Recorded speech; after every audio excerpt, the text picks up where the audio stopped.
your work is very important given fragmentation or traditional fragmentation of IoT space, Yeah. which kind of hindered its adoption in many ways. Now, just as a curiosity, you have 800 members, but like in most associations, you already have a bunch of companies that are kind of leading the work. Are you comfortable throwing, like, giving us some examples of who are the most active vendors out there? Yeah, they're different companies play different roles in the Mm, creating markets around open standards. Some of those will simply just build a product and you need those. And then some will invest, hundreds of hours, millions of dollars in engineering time and effort. And we have those companies as well. An easy place to look is our board of directors. We have one of the largest boards in the industry.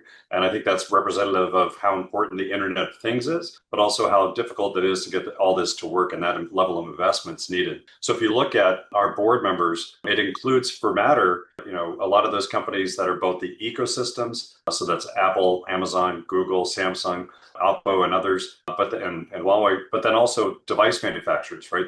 So it is not simply a matter of getting everything to work with a controller, but getting all the devices to speak intelligently to each other. And so it's this great marriage of really device understanding and know-how and network understanding and know-how. And so we have some of the world's leading consumer electronics brands on the board and in the alliance itself. Hard to point to just one because whether it's a right. lock manufacturer, thermostat manufacturer, and lighting, you can expect that if we have a category covered in Matter, we have the world's leading manufacturers participating and driving the definition of those device types and how they interact. And if you look at our member list, it is really kind of a who's who in terms of market leaders on that side, as well as folks that are simply just building a relatively simple product on that side. Yeah, I understand completely.